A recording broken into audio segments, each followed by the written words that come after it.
हे जे हिरवगार झाड तुम्हाला दिसतंय आणि याची सुंदर अशी पांढरी फुलं जी तुम्हाला दिसतायत, हे झाड आहे मधुकामिनीचं. या फुलांचा खूप सुंदर असा सुगंध येतो. मधुकामिनीला इंग्लिशमध्ये ऑरेंज जॅस्मिन असं म्हणतात.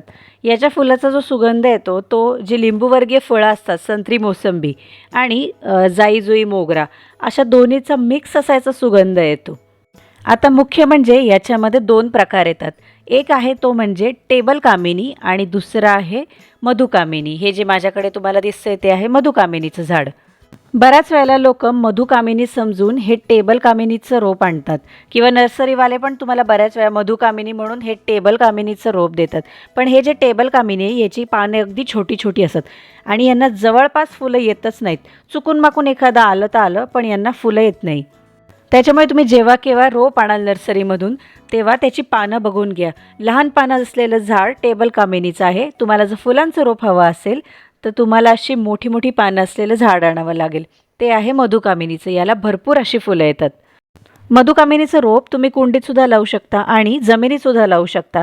जर जमिनीत लावलं तर त्याचं काही वर्षांनी खूप मोठं झाड होईल. आता सध्या पावसाळ्याचे दिवस चालू आहेत त्याच्यामुळे हा बेस्ट सीझन आहे. तुम्हाला जर नवीन रोप आणायचं असेल नर्सरीमधून तर तुम्ही आणू शकता. कटिंगपासून पण याचं झाड लागतं आणि आता पावसाळ्याच्या सीझनमध्ये कटिंग्स चांगल्या रुजतात आणि ग्रो होतात.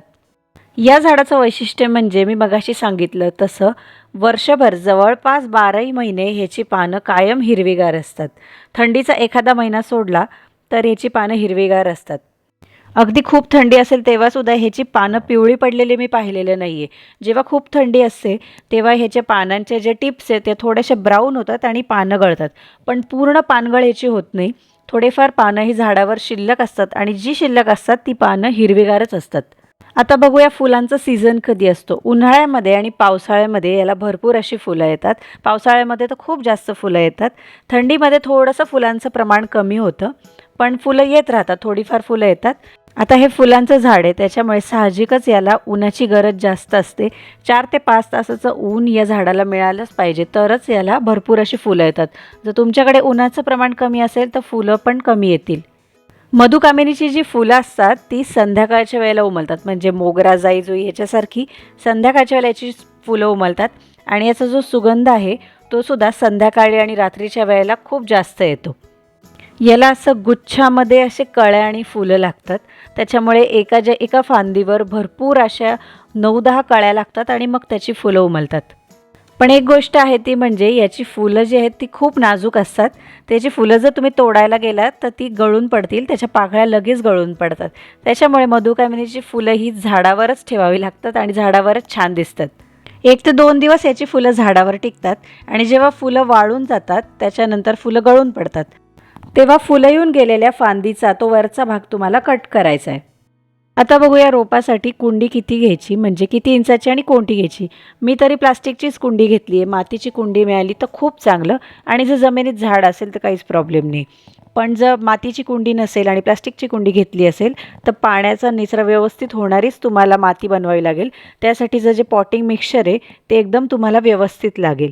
आणि ही कुंडी जी आहे ती 10 इंचाची कुंडी मी घेतली आहे. 10 ते 12 इंचाच्या कुंडीमध्ये तुम्ही हे झाड लावू शकता. पण झाड जसं जसं मोठं होत जाईल तसं तुम्हाला ह्याला रिपॉट करावं लागेल. म्हणजे याला मोठ्या कुंडीमध्ये तुम्हाला शिफ्ट करावं लागेल. 15-20 दिवसातून एकदा या झाडावर नीम ऑइलचा स्प्रे करायचा म्हणजे कीड वगैरे लागत नाही. तसं तर याला कीड लागण्याचं प्रमाण खूप कमी आहे. कारण माझ्याकडे जे झाड आहे त्याला 1.5-2 वर्ष झाली आहेत. आजपर्यंत त्याच्यावर कोणतीही कीड लागलेली मी बघितलं नाही आहे. तरीसुद्धा आपण सेफ्टी म्हणून याच्यावर नीम ऑइलचा स्प्रे करत राहायचा 15-20 दिवसांनी एकदा. पण हे झाड इतकं मजबूत आहे ना, याच्यावर कीड लागत नाही, कोणताही रोग पडत नाही आणि खराबही लवकर होत नाही. फक्त याला पाण्याचं प्रमाण व्यवस्थित ठेवायचं. एकदम मजबूत असं हे झाड आहे त्याच्यामुळे तुम्ही हे झाड नक्की लावू शकता. फक्त याचा एकच प्रॉब्लेम आहे, तो म्हणजे जर हे झाड मोकळ्यात जागी असेल, टेरेसवर असेल किंवा जमिनीत लावलं असेल तर त्याच्या फुलांवर मधमाशा येण्याचं प्रमाण खूप असतं. आता माझ्याकडे हे झाड बाल्कनीत आहे आणि नेट लावलेली त्याच्यामुळे माझ्याकडे तरी ह्याच्यावर मधमाशा येत नाही. पण हे झाडांच्या फुलांचा सुगंध इतका असतो ना की ह्याच्यावर मधमाशा खूप येतात. त्याच्यामुळे जर लावताना तुम्ही तो विचार करा मधमाशांचा. हे झाड लावलंच तर मधमाशांपासून तुम्हाला जपून राहावं लागेल. आता रात्रीच्या वेळेचा तुम्हाला मी व्हिडिओ दाखवते. रात्रीच्या वेळेला याची फुलं बघा किती सुंदर दिसतात झाडांवर. भरपूर फुलं येण्यासाठी याला कोणती खतं द्यायची ते बघू. मी देते याला शेणखत. 1 महिन्यातून एकदा याला मी मूठभर शेणखत देते. तुम्ही शेणखत देऊ शकता किंवा जर गांडूळ खत असेल ते देऊ शकता. महिन्यातून एकदा हे दिलं तरी चालतं. आणि याच्या व्यतिरिक्त तुम्ही केळीच्या सालीचं पाणी देऊ शकता 15 दिवसातून एकदा. त्याच्यामुळे पण खूप चांगलं पोटॅशियम झाडाला मिळतं आणि फुलं याचं प्रमाण वाढतं. वेळच्या वेळेला जर तुम्ही याला खतं दिलीत आणि उन्हाचं प्रमाण जर योग्य असेल, म्हणजे डायरेक्ट ऊन जर 3-4 तासाचं मिळत असेल, तर या झाडाला फुलं यायला काहीच प्रॉब्लेम येत नाही. व्यवस्थित फुलं याला येत राहतात. सध्या माझ्या या झाडावर भरपूर अशी फुलं आहेत, फुलं उमललेली आहेत. त्याच्यामुळे आत्ता मी याला खत देत नाही आहे. ही फुलं एकदा सगळी उमलून गेली, सगळी फुलं पडून गेली, की त्याच्यानंतर मी 4-5 दिवसांनी याला खत टाकणार. तुमच्या घरी पण हे मधुकामिनीचं झाड आहे का ते मला कमेंट करून नक्की सांगा. आणि हे मजबूत झाड, एकदम कमी देखरेख असलेलं, कीड न पडणारं झाड तुम्ही नक्की लावा तुमच्या बाल्कनीमध्ये. मधुकामिनीबद्दल मी बऱ्यापैकी माहिती तुमच्यासोबत शेअर केली आहे. तरीसुद्धा तुम्हाला काही प्रश्न असतील तर तुम्ही कमेंटमध्ये नक्की विचारू शकता. आणि ही माहिती तुम्हाला कशी वाटली ते नक्की सांगा कमेंट करून. हा व्हिडिओ मी इथेच संपवते. धन्यवाद.